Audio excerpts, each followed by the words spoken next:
message that was preached last week, Weapons of Mass Distraction, Part 2, following pursuit of what Minister Hudson had preached last week concerning the same subject. Weapons of Mass Distraction.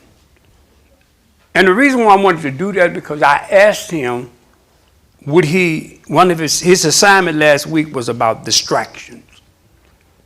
And I want to make sure that we keep you connected because I have come to believe this over the years pastoring.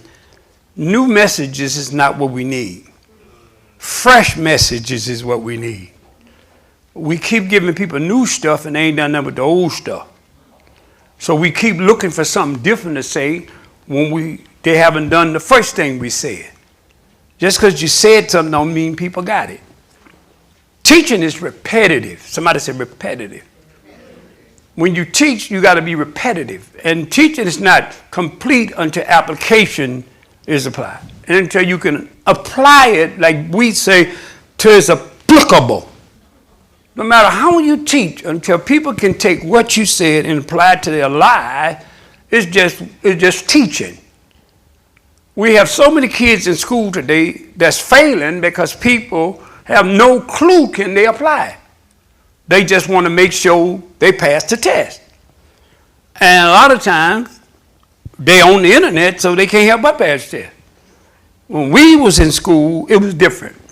But Matthew chapter 12, verse 24, reads at verse 24, but when the Pharisees heard it, now this is out of the context of something I just want to pull and extract from this because I got a lot of stuff to get into, said this fella do not cast out devils, but by Beelzebub, the prince of the devils.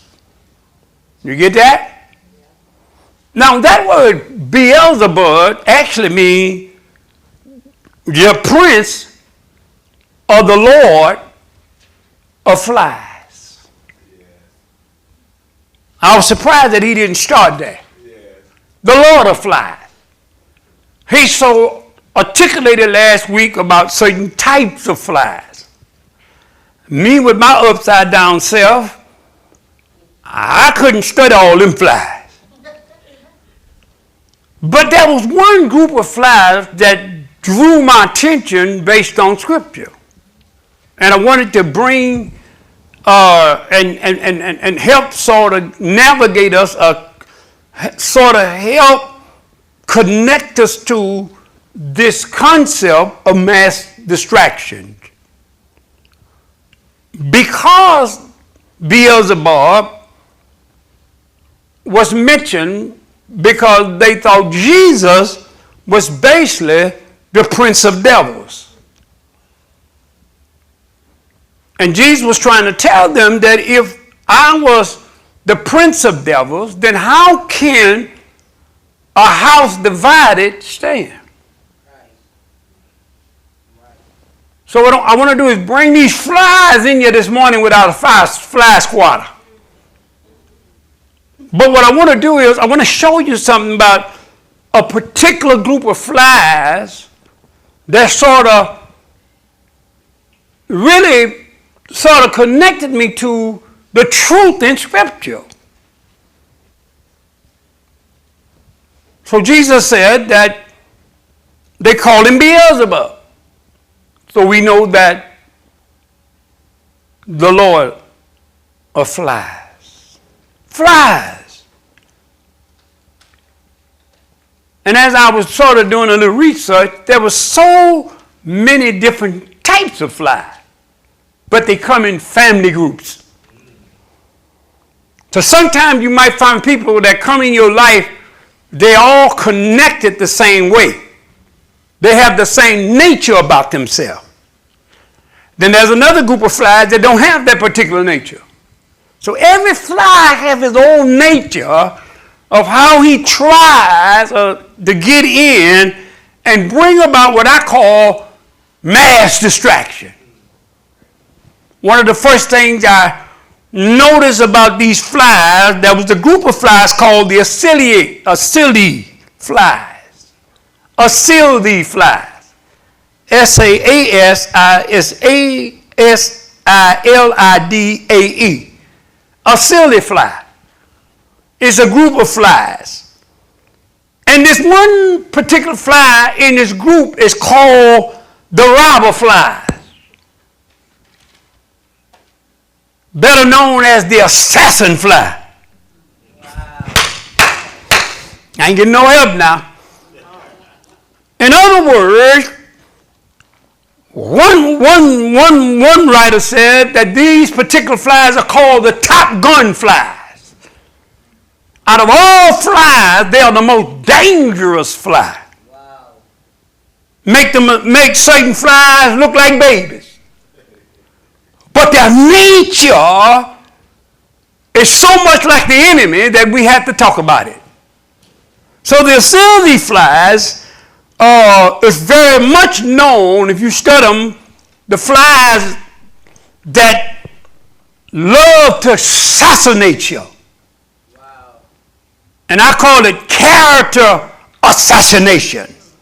In other words, no matter how much you do in life, they find their way to try to destroy you. Now, Jesus said something that was so amazing to me in John 10:10. He said, the thief cometh not but to kill, steal, and destroy. So as I read, my sisters and brothers, I began to study more about these type of flies. And this particular fly, the robber fly, the assassin fly.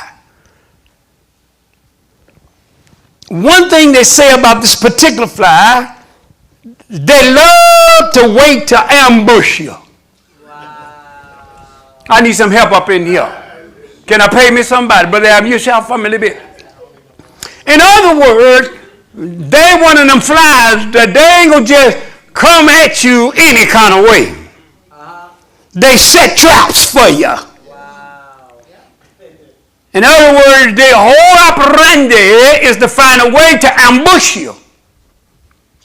In other words, they're trying to do everything they can to take you out the game. Wow. Tell somebody, say, take me out the game, coach.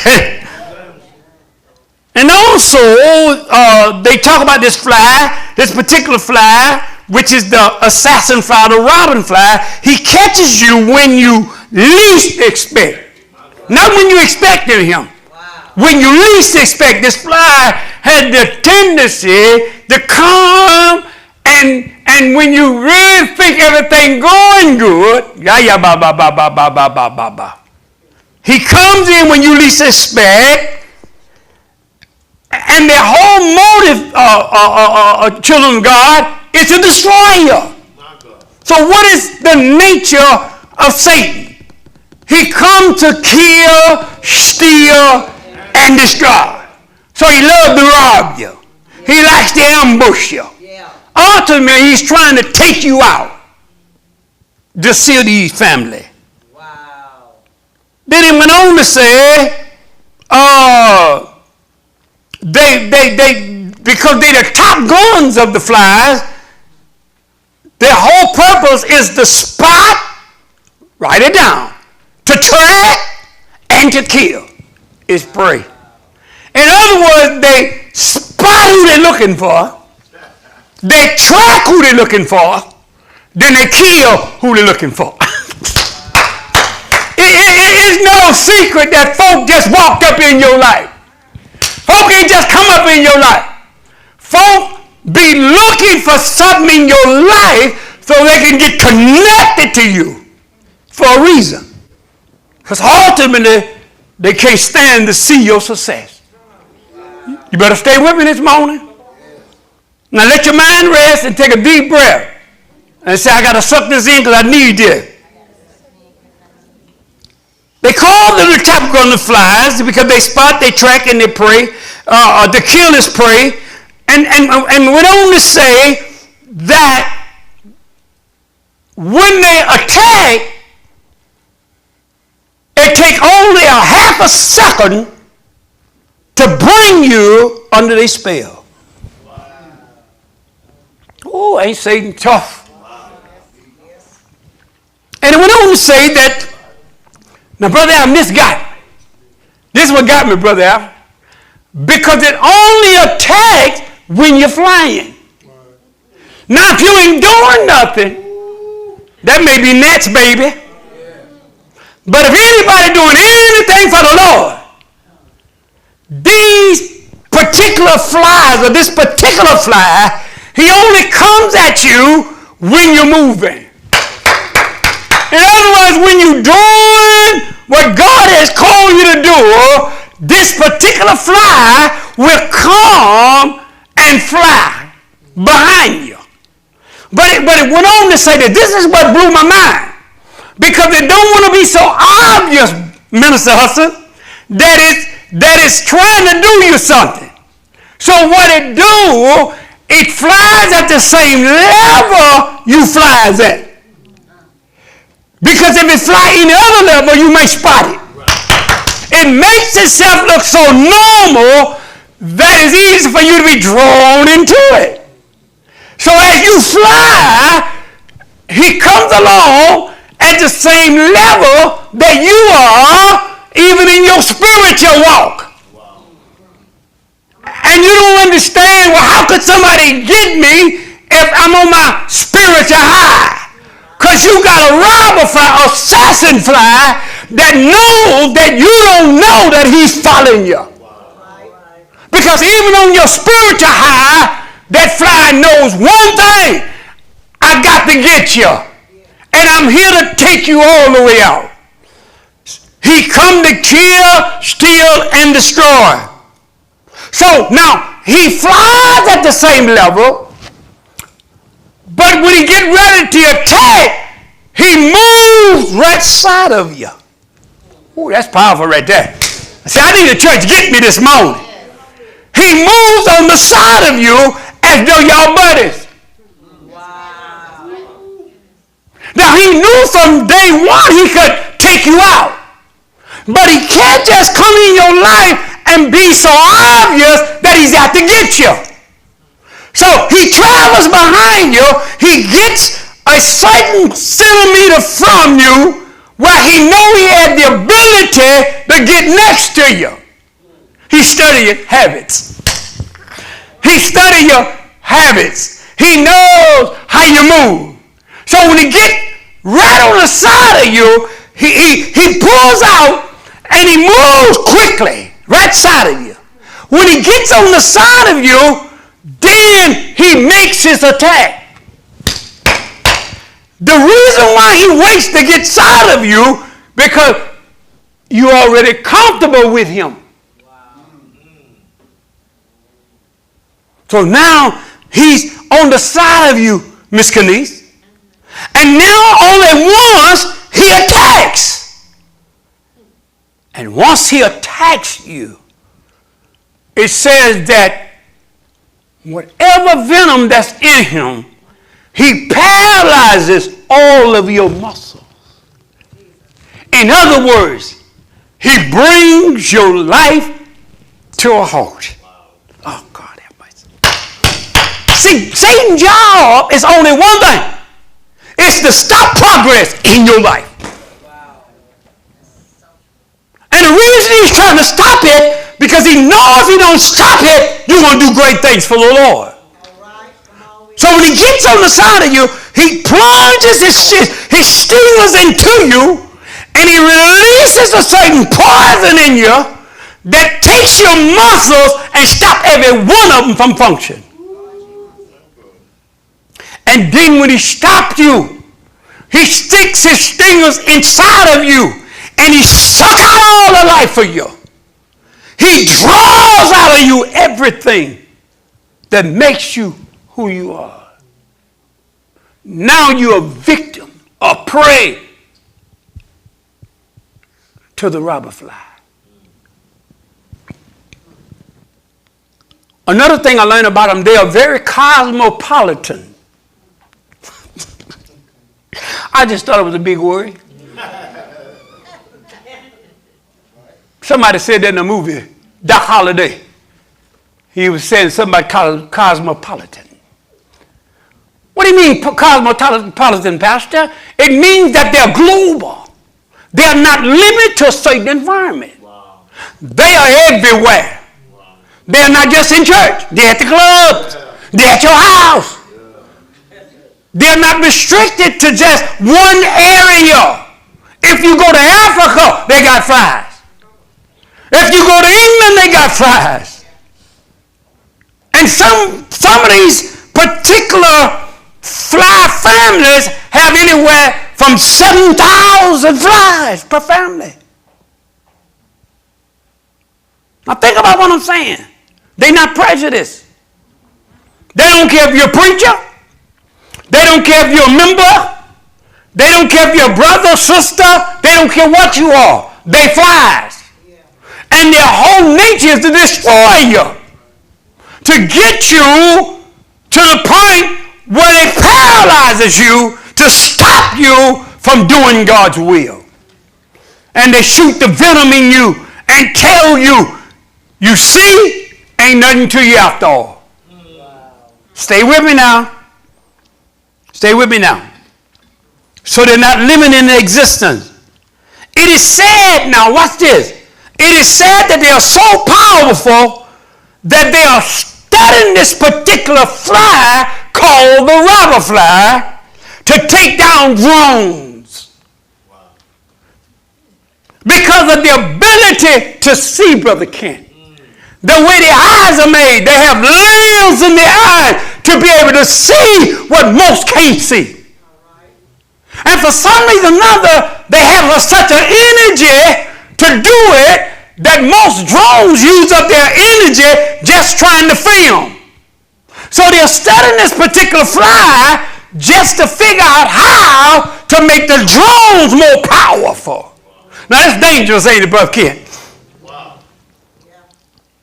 And it said that I went on and said it catches their flight in midair when you're busy doing something for God.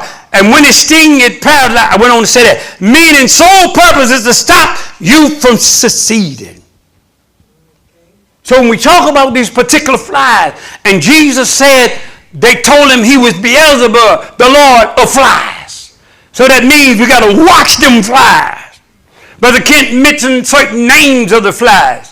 Talked about the mosquito and his job and another name of the fly. I didn't get into the names, but I wanted to show you, be careful in this season with the distractions of flies. Yes. Make sure you know that where you go, that somebody may be flying at the same level with you, just waiting on a moment to get side of you to destroy you. So be careful. Don't matter who you talk to. Know who's flying with you. I say know who's flying with you. Because some of us fly with anybody. Because sometimes people saying what we want to hear. Sometimes people giving us the pat on the back that we want. But knowing that they're only doing it because they get next to you for a reason. Weapons of mass distraction. Trying to take you out of the game. Trying to bring you to a place where you demoralize or demobilize. Where you stop doing anything for God. It makes you believe you messed up and now you can't get up. But I got news for you. He said the thief coming not but to kill, steal, and destroy. But Jesus said, hold up now. I know what he came to do. But read on in the text now. But I come that you might have life and have it more abundantly. Somebody ought to shout with me right now. Even though I got flies on my trail. Even though I got things trying to bring me out, take me out, trying to bring me under, I still got to know that Jesus came that I may have life. So I want to interject a thought this morning as your pastor. My purpose in life is to inspire and to inform you through written and spoken word to fulfill your greatest potential, to live with passion and make a meaningful impact serving the greater good. Leaders are no greater than people, but rather they just do greater things for people. Shout with me one more time. Jesus said, what I come to tell you is, Satan come to take you out. I come to lift you up. Satan come to tell you what you can't do. I come to let you know what you will do. I didn't come to kill you. I come to give you life. And I don't want you to just get up in the morning and say, well, this is the day that the Lord has made. I want you to get up and shout my name. But once you get up, I want you to get moving and doing something for the Lord. Because when you do something for the Lord, you're going to attract the flies. I said, would you do something for God? The flies are on their way. But it's all right. Let them come. Let them come. Because even though I'm flying, I'm not flying alone. Them that mount up with wings of the eagle. See, when you wait up on God, He'll mount your wings up.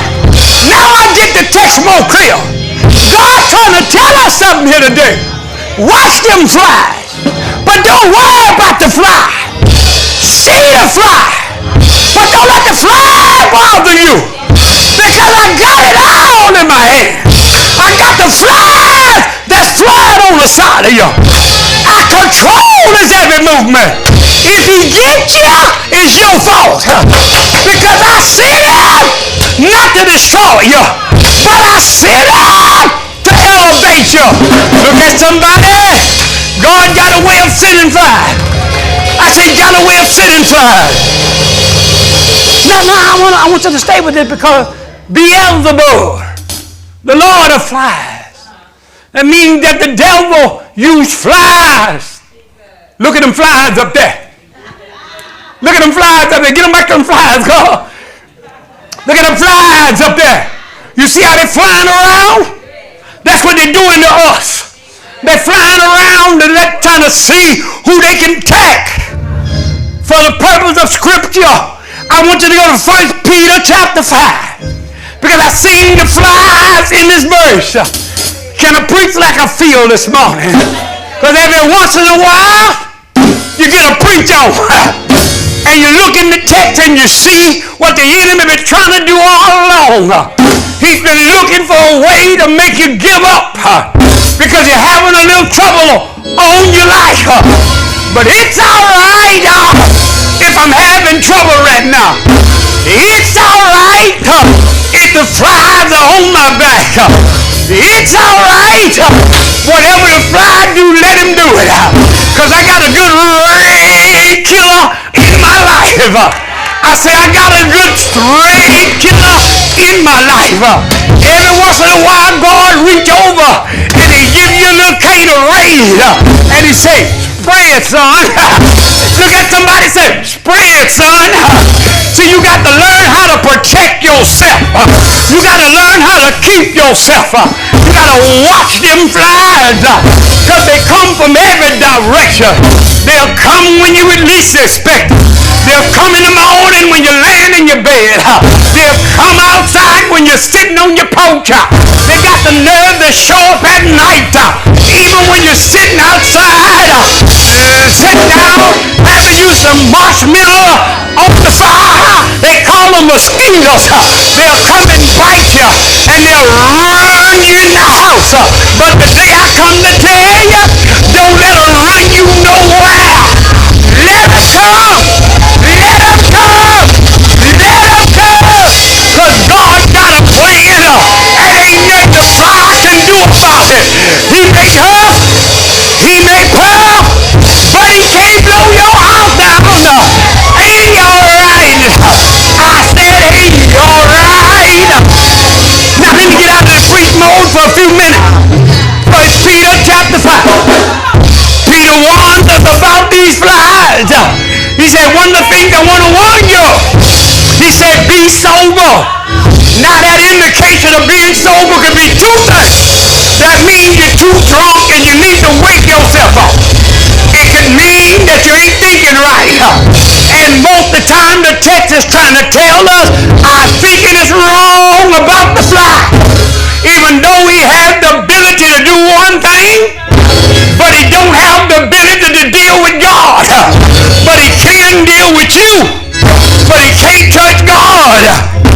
So he said, be sober, be vigilant, because your adversary is the devil, as a roaring lion, walking about, flying about, at the same level you flying, trying to see who he can sting. Ain't that right? I said the devil, he flies at the same level. He thinks at the same level you think. And he gets rats out of your thinking. And he lays poison in your thinking. And before you know it, he done paralyzed your progress. Look at your neighbor and say, neighbor, have you paralyzed your progress? Because if you got a bad attitude, he done paralyzed your progress. If you mad with everybody, he done paralyzed your progress. If you're criticizing everybody, he done paralyzed your progress. If you're always out here talking about everybody else and not about Jesus, he done paralyzed your progress. Ain't that right? Look at your neighbor and say, ain't that right? The word sober in the Greek means to be mentally and self-controlled. Somebody said to be mentally and self-controlled. Get your mind right. Quit letting your mind wander. Quit letting your mind think stuff that other people ain't thinking. Because the problem with most people, they always assuming what everybody's thinking, but never dealing with their own thinking. And sometimes it ain't what I'm thinking, it's what you thinking. And really ain't what you thinking, it's what the devil's already put in your head about everybody but you. You ever notice something about the devil? He never tell you about yourself. He always tell you about everybody else. Everybody else is bad. Everybody else is going wrong. And he tell you, you know you all right, you right? And you say, I know I'm all right. But the word say I'm blessed going in and I'm blessed going out. And I'm the head and not the tail. And I'm a limit, not a bar. See, it'll make you quote scriptures, you know.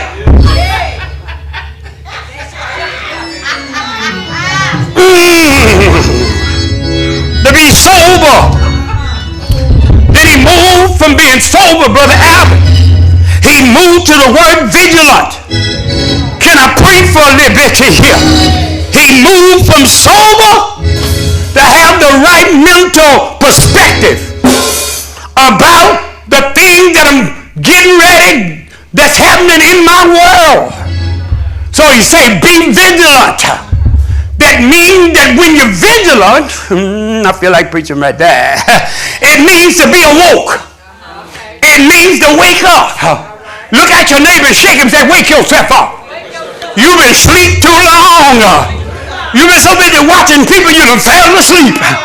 You're so busy talking about people you done fell asleep. Most of us, our biggest problem is you woke to everything but yourself. I say you woke to everybody else's problem but your own problem. Look at somebody and say, wake up, wake up, wake up, wake up, wake up, wake up, wake up, wake up, wake up, wake up, wake up. I said, wake up. You know everything about everybody else, but you can't say nothing about you. Wake up and be watchful. Watchful. Because your adversary, now he tells you, you need to be alert. You need to be watchful because you got an opponent. The word adversary is used as an opponent in a law court. When you got a lawsuit, you got somebody in there fighting against you, trying to keep you from getting your blessings. So he said, be careful that your opponent, be alerted to him, be very vigilant, because your opponent is trying to find a way to take you out, trying to tell God you're not worthy of them blessings. To tell God you're operating in pride. And when you operate in any area of darkness, Satan only have the rule in darkness. And when he stand before God and he finds something in your life that's already been given him the right to rule in, he tell God, but do you see right there? They've been mad with sister so-and-so. And every time they have a conversation at their table, they talk about sister so-and-so. Every time they get in church and the preacher preach, they talk about the preacher right there. You see, Satan ain't got to do much. All he got to do is find one thing in you that's already screwed up. And when he finds something in you that works with already God has given him authority in, all he got to do is go before God. Somebody say, adversary is the devil. Shout devil. Devil. How many of y'all know what the devil is? Now the word devil in the Greek is the word diablos. Somebody say diablos. Now when you talk about the word diablos, diablos is not a name. And I lost all of y'all right there. He's not saying the adversary is your devil. What he's saying, your adversary, what he really is, he's diablos. That word diablos describes a job description. I ain't got no help but the keyboard player right now. In other words, that when you use the name devil, you're talking about a job description. Because his name is really Satan. What we call the one that slanders. But the word diablos, where we get a compound word. And the first word is D, which means to penetrate. A thing from side to side. He goes in on one side through the other side. Stay with me for a few minutes. So Satan's job is to start to penetrating on one side in your mind. And his often in the end is to go through to the other side. The word below means to throw a rock or a ball. So he's like a rolling line. Your adversary, diablos, his job is to throw and keep throwing and keep throwing and keep throwing until he penetrates. And once he penetrates through your conviction, once he penetrates through where you once loved people, once he penetrates through where you didn't care about people's faults, Satan will come and he will make you see things that you didn't really care about. Because he will keep throwing and throwing and throwing and throwing until he gets through. So what he's trying to do is get in your mind. He's trying to make you believe a lie till you can't believe the truth no more. He's trying to make you believe a lie. So when you hear the truth, you won't receive it. He's trying to throw at you so much that if somebody told you the truth, you still couldn't believe it. Why? Because his job is to come in and keep throwing and throwing. If you notice, seeking whom he may devour. That means he can't get anybody. That means that the only reason why he got you, because you didn't resist him. Because if I had to resist the devil, if I had to resist Diablo, then he would have to flee. Because I didn't resist it, he had a right to come in. Now I'm going to lay some stuff on you right now. Because that word means repetitive in nature. That means that you don't just dislike people overnight. You don't be critical overnight. That means little measures at a time. at a time. He kept being repetitive about things. What we call petty stuff. He take little stuff and turn it into big stuff. He take molehills and make mountains out of it. He'll make you start criticizing people because you believe you're better than people. He'll make you criticize somebody's way of talking when you won't even talk. He'll make you down somebody that's trying to preach, but you won't even attempt to preach. He'll make you think your education is better than everybody else's wisdom. Can I preach like I feel this morning?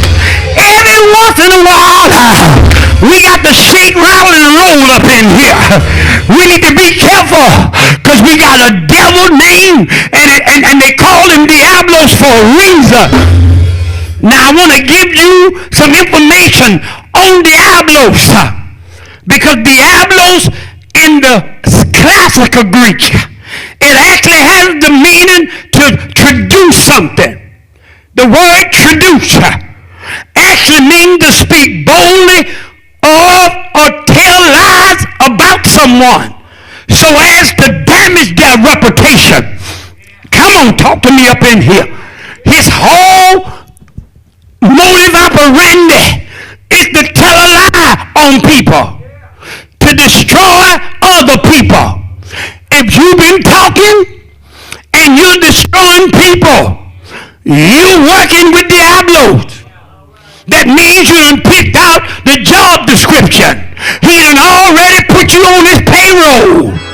You can say anything you want about Jesus, but if you're working on the payroll of Diablos, then that means that what you're doing, you are saying things that trying to get other people to see it your way.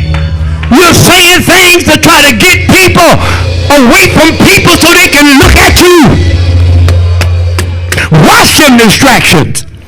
Somebody say, seduce. The next word I seen was the word calumniate. Calumniate. It imputes malice to the speaker and falsity to the assertions. That means that when you go to do something to somebody, your intent is to totally mess them up. Sometimes people come to you, they say little things trying to get their fly on the side of you, see, because you don't know it's the assassin fly. You don't know it's the robber fly. So the robber fly gets side of you, asks you where you going. God, I don't fool with them people. I don't have nothing to do with them people. And the robber fly say, say on, baby. You the one I need. Because you flying in the wrong direction. Because if you really love Jesus, you won't be flying away from people. You'll be flying to people. You won't be mad with people. You'll be loving people. Because that's the nature of the God I serve. The next word he uses, slander. It stresses the suffering of the victim. See, the devil don't just take you out. He make you suffer. He say things to people, and they'll take it all over the media. They'll take it all over Facebook. They say all kind of evil stuff about you to the point that they try to make you suffer. But that's all right. This suffering for just this present moment cannot be compared to the glory that one day that I will receive. Do whatever you got to do right now. He told Judah, do what you do and do it quickly. Because when you do it, all you're doing is setting me up for a higher blessing. When people come in your life and they slander your name, they slander your children's name, they slander your ministry, that's all right. You ain't got to fight back. Just stand still and see the salvation of God. Just resist what they say. Don't get caught up in what they say. You ever heard of the word get quiet? Get quiet. Get quiet. Put your rocks down. Put your weapon down. Quit fighting and dress yourself for battle. You ain't got to fight in this fight. Jehoshaphat, this is not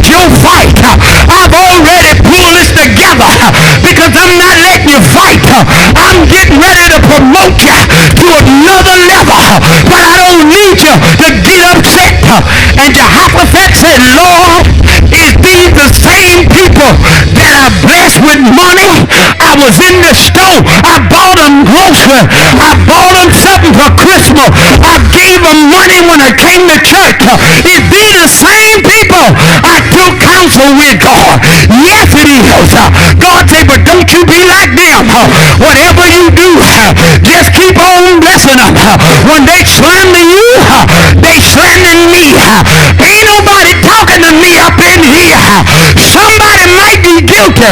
And if you can't say I'm the man, say, ooh. Say, ooh, don't get hurt. I need to hear it today. It's time for us to stop it. Because God got a plan.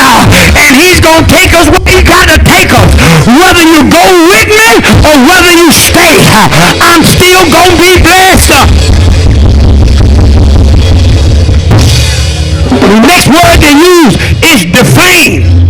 It stresses the actual loss of an injury to one's good name by false charges against one.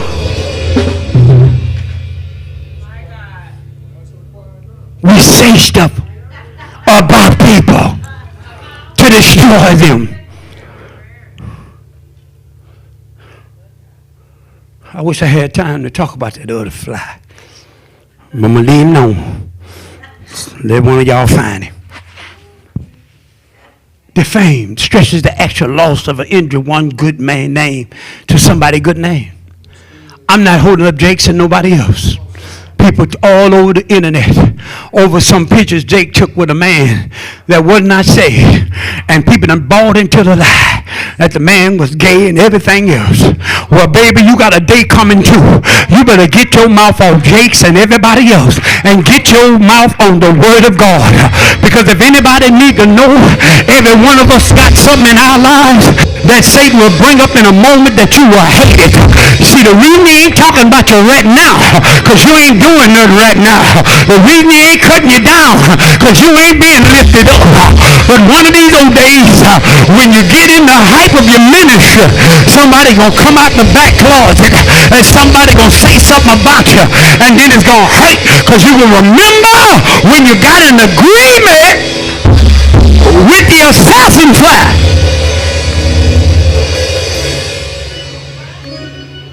You flew with the wrong flies. You got in there with a fly that was trying to get information.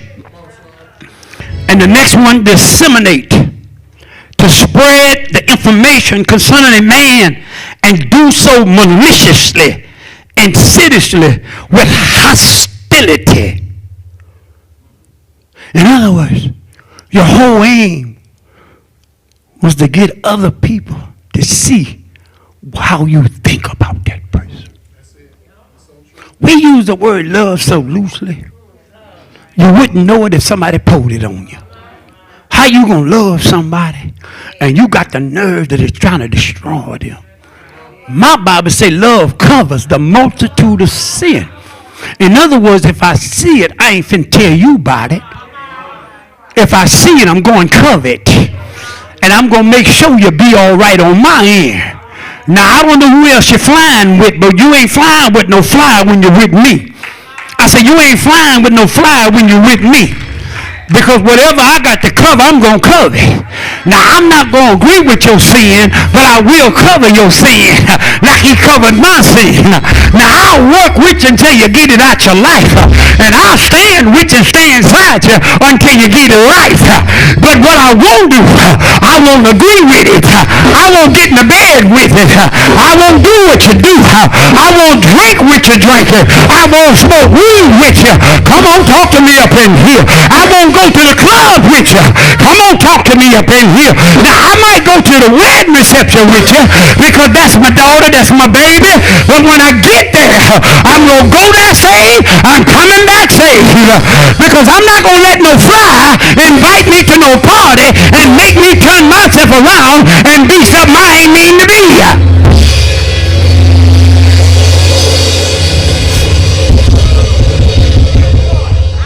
In other words, he falsely accuses and divides people without any reason. He is accuser and a slanderer. Revelation 10. Revelation 10. Look at your Bible. All of this is Bible, Minister Hudson.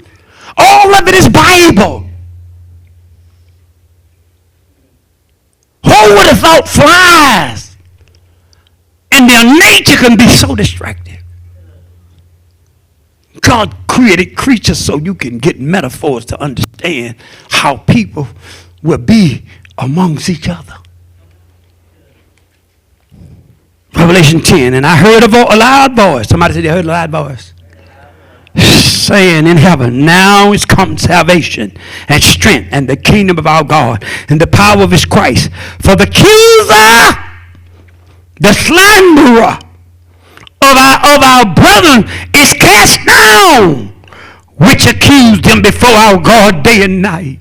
Do you see that? Satan was cast down. And now his job is to accuse God every day about you and everything you say and do. Anything that's in darkness, he has a right to go before God and say, yeah, you brag on them people, but you ought to sing what Sister Bucketmouth said on that phone. Oh, you should have seen what old loose-lipped brother had to say about that pastor the other day. You should have heard that conversation in the house with that husband and wife dogging out them people. See, we're not exempt because we get home and get comfortable and say we're just having a constructive conversation. When all the time when you don't have a constructive conversation, you have an opinion and you're trying to get somebody to buy in.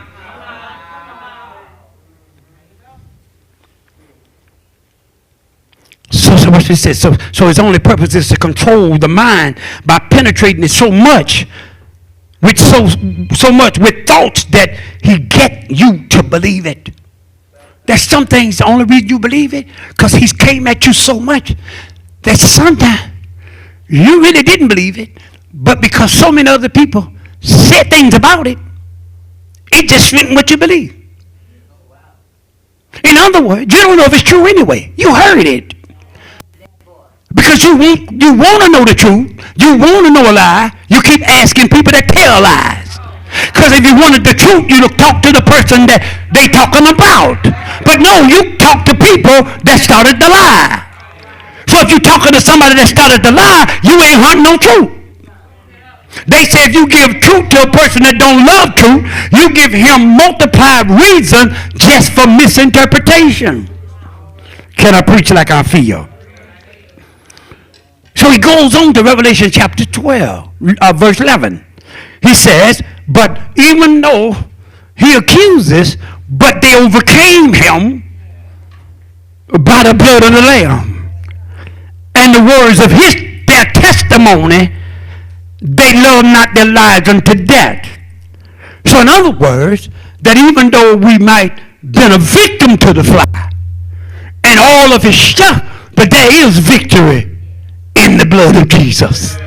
I said there's victory in the blood of Jesus. In other words, I might have been guilty, but I don't have to stay guilty. I might have lied on you, but I ain't got to keep lying. I might have been upset with you, but I ain't got to keep disseminating that mess to everybody. Look at your neighbor and say, clear it up, clear it up, clear it up, clear it up, clear it up. 2 Corinthians 4 and 5, and I close. I'm going to get them out of here today because I got to go. Somebody say, Pastor, you something else. No, you know what it is? It's time out.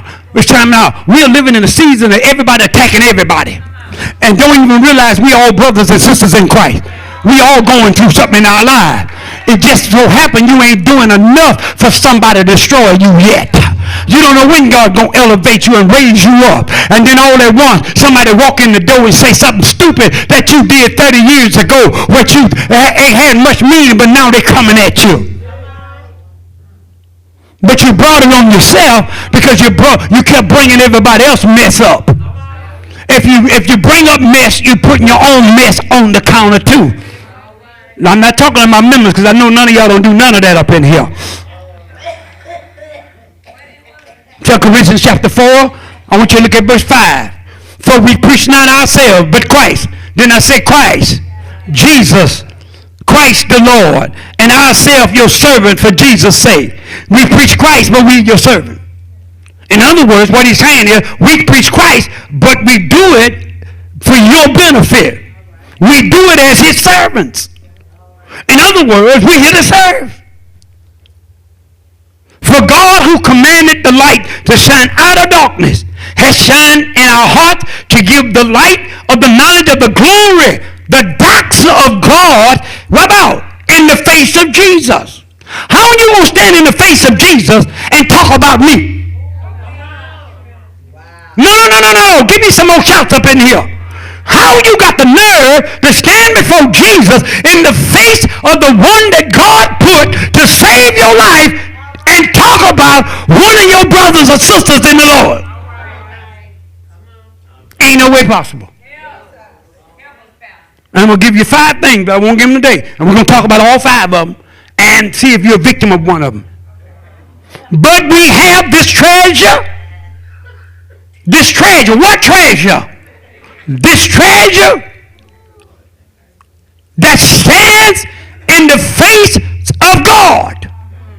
We got this treasure in these old clay pots. Do you know that if God seen fit to put his prized possession in you, with all of your cracks, scars, misfortunes, if he put it in you, but we have this treasure. What treasure? The glory that stands in the face of God for you. He put it in these pots, that the excess of the power may be of God and not of us. We have trouble on every side, but not yet distress. Somebody say, we're not distressed. Somebody read it for me. If you're with me, just take off the reading right now. I don't want you to stop. We are what? We are what now?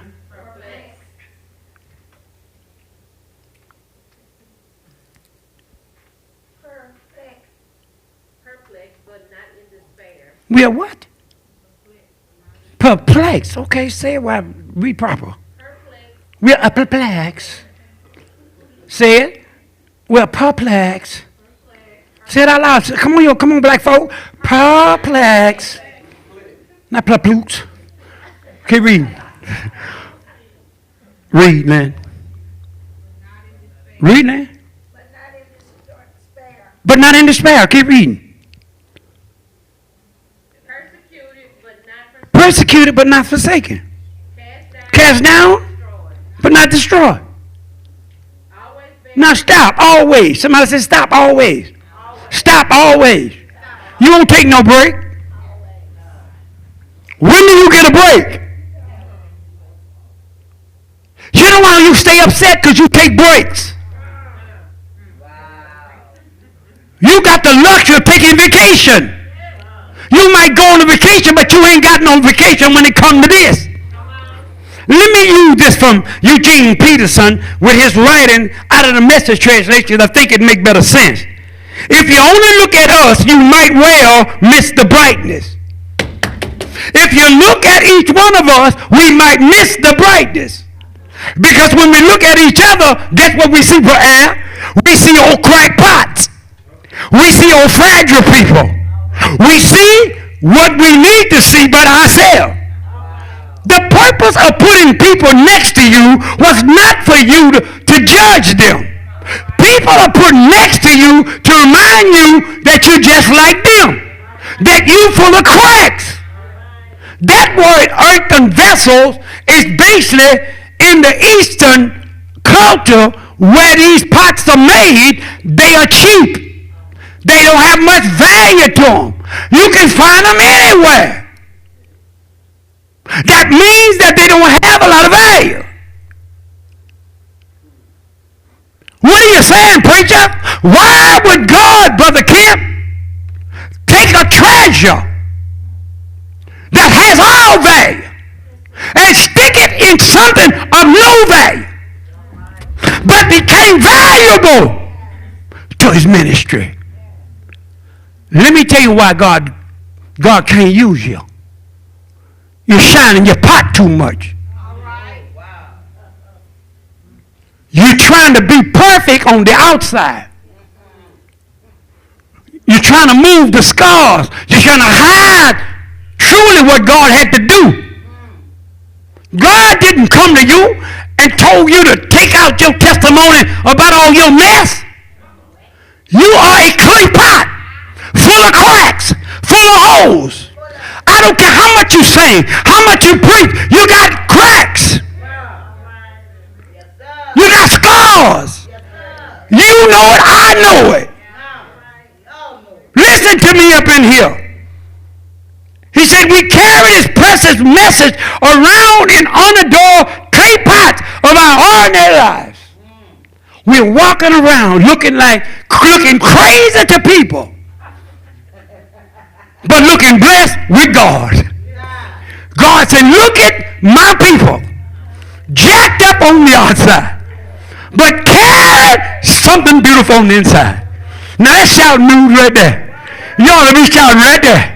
You mean to tell me God will step out of glory in all of his essence and look to get in a body like me and yours, messed up from the head up, walk inside of you with all of his essence and say, now baby, I need you to go for me. You say, but Lord, you don't know what I done. He said, but ain't the problem what you did.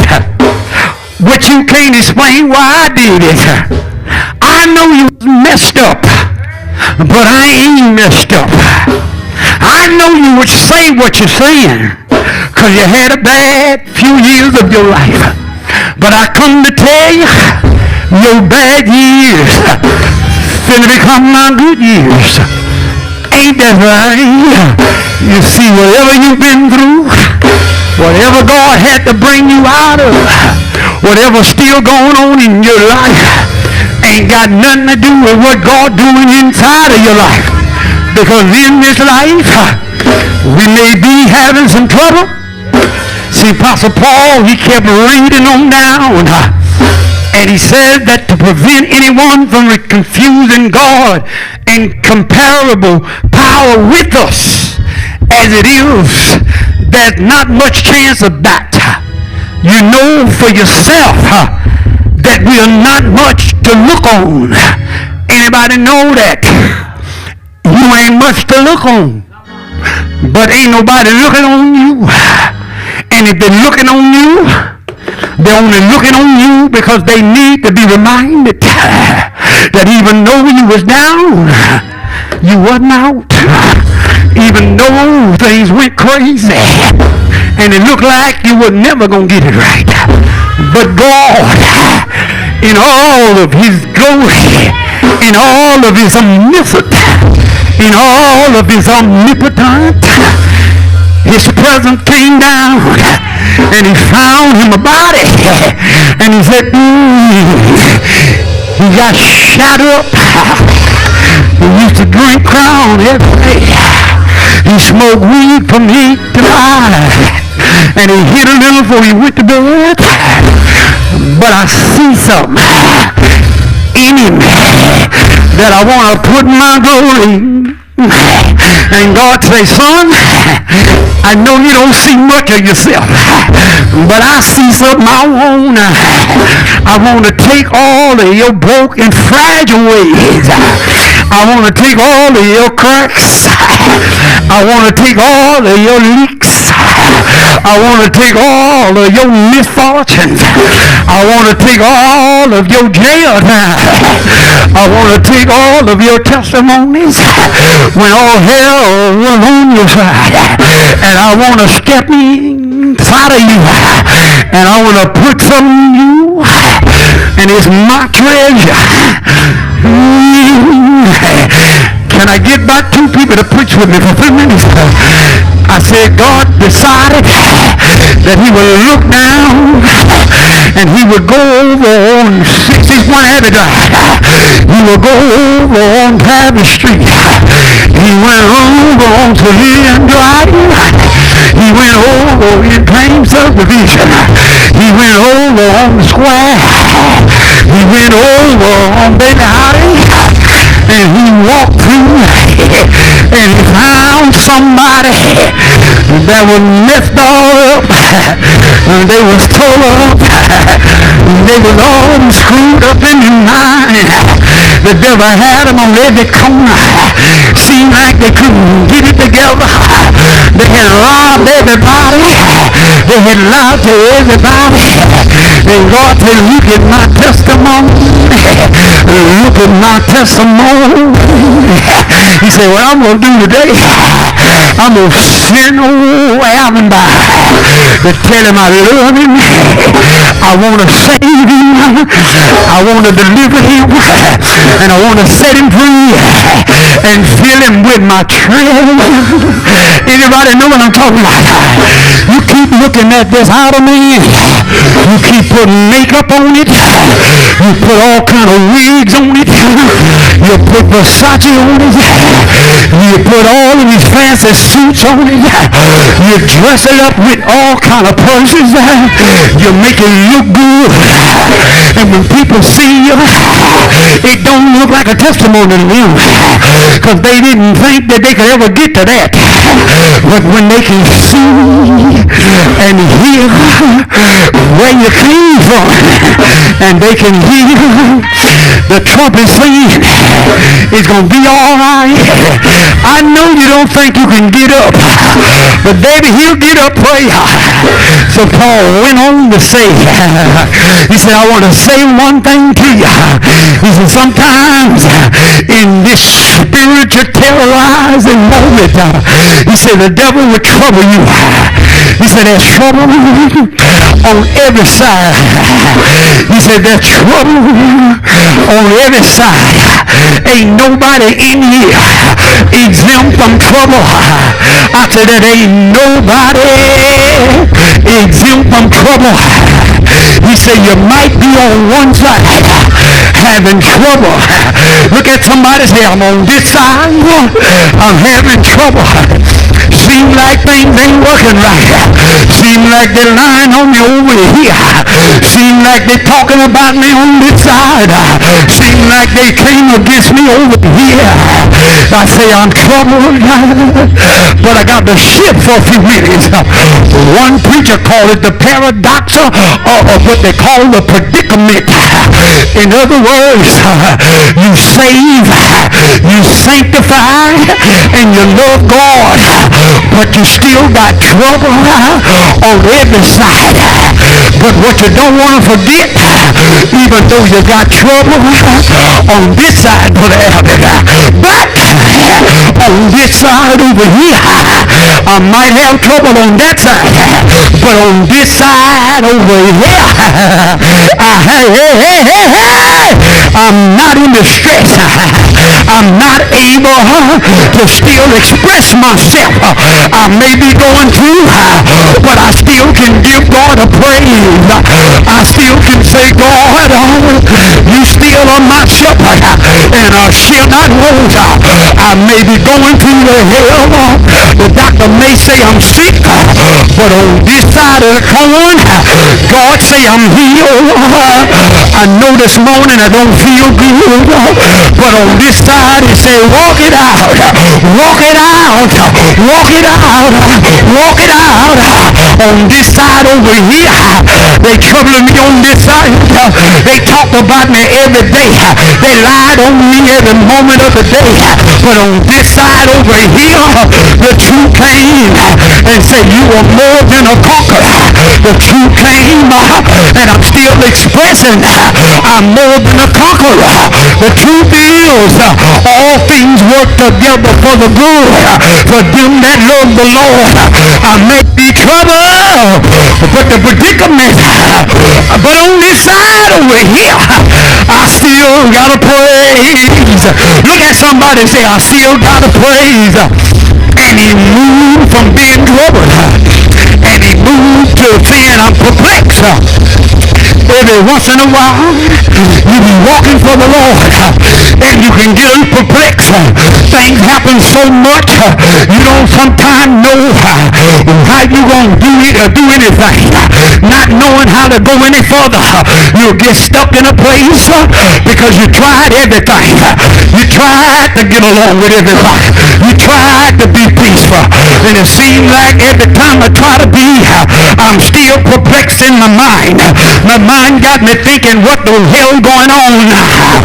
But then when I go to the other side, I'm not in despair.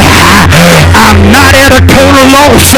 That means that over here, it's trying to tell me you ain't going to get up. But over here, it done told me I'm already up. That means I ain't giving up. Look at somebody and give your neighbor a high five and tell them it's going to be all right. I may be perplexed, but I ain't in despair. He moved on a little further. He said you might be persecuted. That means you're pursued with repeated acts of enmity. That means that somebody's steady trying to bring you down, steady tearing up your character, steady messing up with your life, steady lying on you every day you look up. Somebody lying on you, somebody trying to do something to you. But I serve a God, I serve a God, I serve a God that knows how to take a mess and make a miracle out of it. I serve a God that knows how to walk me through it when I can't see it, when I can't trace it. He'll bring me out of it. I may be persecuted,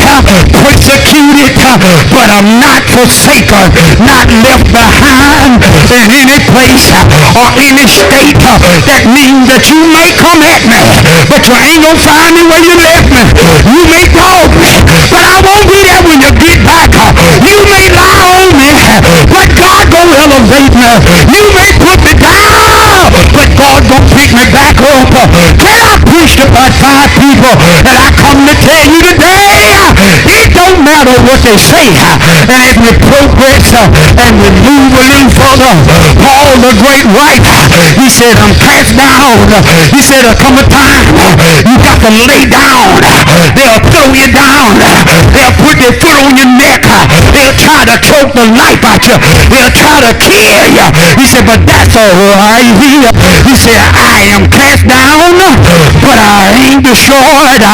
What you saying, preacher? They done threw me down. They done messed me up. But what they couldn't do, they couldn't break me. They couldn't break me. They talked about me, but they couldn't break me. They lied on me, but they couldn't break me. They talked, but they couldn't break me. Look at your neighbor and say, but they couldn't break me. They couldn't break me. I ain't totally broken yet. I ain't totally thrown out of the game. You ain't throwing me out. I said, you ain't throwing me out. I watched a movie on yesterday, and the name of the movie, The Hill. It was a young man. When he was born and his leg was all messed up. I said his leg was all messed up. He walked like this. He had to walk with braces on.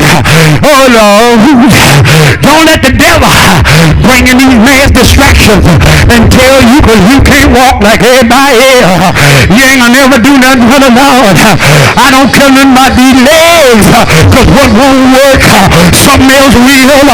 Can I preach to somebody here today? You learn what ain't working, but you ain't doing nothing with what is working.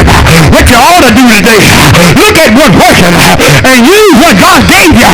Use what he gave you. Quit sitting back making excuses because something else ain't working. So the young man, he discovered that he could play baseball and he couldn't run, but that boy could hit a ball. I said he could hit a ball, but his daddy, he was so ashamed of his son. I said he was so ashamed of his son. Everybody ain't proud of you. Everybody ain't proud of you. There's some people got their own purpose for you. His daddy playing was because his daddy was a preacher. Sometimes God God got to take preachers and put people to make them see what they preach. They don't even believe it themselves. The man was preaching to everybody else that God could do miracles. But when it came to his son, he didn't believe it. But his son told his daddy, he said, Daddy, he said, God has gifted me to play ball. He said, son, get that ball out your head. You'll never walk. You'll never be able to run. You'll never be like everybody else. He said, Dad, I don't want to be like everybody else. I don't want to be like everybody else. I just want to play ball. I know the odds are stacked against me. I know everything that fact said that I'd never be able to play ball. But the young man, he kept on swinging at that ball. He kept on swinging at that rock. They pitch it to him, he swing at that rock. Don't you know that God always got somebody that'll believe in you when everybody else don't believe in you? It had a man one day was coming on the highway, and the little boy picked the rock. He hit it so hard it went across the fence and hit that man truck and broke his windshield. And he told that boy, and the other boys and the little girl said, let's run. He said, my daddy told me if you did it, own up to it. Ain't God all right? If you did it, own up to it. If you lied on somebody, own up to it. If you talked about them, own up to it. Because if you want to be blessed, you got to quit hiding behind a lie. If you want to be blessed, you got to quit hiding behind your pride. And so the little boy came over, and the man said, son, you the one that hit my windshield. He said, yes, sir, I hit it. He said, you mean to tell me you hit that rock with that stick way over here? He said, yes, sir. He looked at my boy's legs. He said, son, he said, when you get yourself together, you come back and see me, because one day you're going to play professional ball. Now I come to tell you this. His daddy couldn't see it, but God used a total stranger to see that you was anointed, you was blessed, you was highly favored. Just because your family don't see it, don't mean that somebody don't see it. And so the man, to make the story a little shorter, the man kept investing in the boy. And finally got him a tryout. And they put him up against some of the best players in the world. And he had to play both sides. The first time he knocked everything out. He swung good, knocked the ball out. But all at once, he played outfield. He went back to catch the ball. And he fell. And when he fell, he broke the ligaments in his foot. And all at once they took him to the hospital. And the doctor said, son, he said, all your ligaments messed up in your leg. He said, something else I need to tell you. He said, you got a back that's like a 60-year-old man. You ain't but 20-some years old, but your back is all degenerated. You'll never play ball again. The little boy looked at him. He said, ain't no way. I've been wanting to play ball all my life. God told me I was going to play. I don't know how he's going to do it, but if God said it, he'll make it happen. Can I preach for about 2 more minutes and you can close me out? Some of y'all done tuned me out, but that's all right. And after a while, they say you need a surgery, and I can't guarantee you in the surgery you will walk again. But if we do have the surgery, it's going to cost you $7,000. Oh, can I preach like I feel? When you're operating your gift, God will bring men from everywhere. People in the community start raising money, and they raise money, and the same man that he broke the windshield with, he drove down and said, how much money y'all like? He said, don't worry about it, I'm just going to write out a check. Let's get that ball with the surgery, because he's going to play ball over. And sure enough, he had the surgery. He had to rehab himself. He rehabbed himself. He got back in the game, and there was one man that was standing between him going to the pros. He was a hard-knock old fella. If he put his approval on you, that means he was headed to the pros. He said, if the scout don't talk to you, that means move on. And sure enough, he was hitting that ball, knocking it out the park. And the old man walked up to him and said, son, he said, go home. We can't use you. You can hit, but you can't run. That boy looked at him. He had something in him that God told him. His boy looked at him and said, Daddy, he said, Coach, he said, I can't go home. I dreamed about baseball. God told me I was going to play ball. He said, I tell you what you do. I go home if you just put me up or get some of your best pitchers. He said, okay, son, I'll put you up against 10 of my best pictures. He showed enough he did. He put him against his best pictures, and every picture came up. He knocked a home run. And then the last picture was the one they called the killer. That means that nobody could hit his ball. But when God be for you, when God be on your side, when people give up on you, God step in and come in and help you finish the fight. And then on the 11th round, that pitcher threw that ball. He was down to 2 strikes. And the third one, when he hit it, he fouled it out. And then all at once, the man throwed it. He hit the boy, knocked him down. And the boy was hurting so bad. And the old coach said, boy, just quit. Just quit. Give up. You can't get up. You're going to hurt yourself. That boy got that bulldog faith in him. He got away from God. He stood up. He said, not today. He said, I'm going to play. He said, you ain't got nothing to prove. He said, I sure don't. But I got to make sure I finish what I started. If God be with you, I can't quit right now. He got up and the boy pitched it. He told that pitcher, he said, if you hit that ball, you will never play in the league another day in your life. That boy grabbed that ball. He put a knuckle curve on it. But what he did not know, that the boy had eyes like an eagle. Y'all ain't hearing me up in here. He could see everything that was going on. And when that pitcher ran back to throw that boy set himself. He drove across right in front of him. And he let the devil know, you've been trying to keep me all of my life. You remember when I was born, I could not walk. You remember when they talked about me, they laughed at me. I was walking around like this, and I couldn't walk. They said I'd never play ball. I'd never be able to do anything. But today, I ain't leaving until he pitched. And when he pitched that ball, sure enough, he pulled back that bat, and he pulled it back. He swung it, knocked it out of the park. Ain't God all right? Ain't he all right? Ain't he all right? It don't matter what they say about you.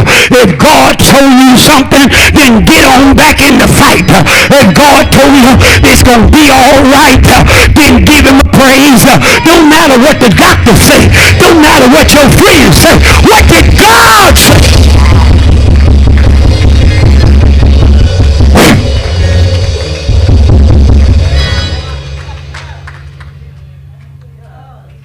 What did God say?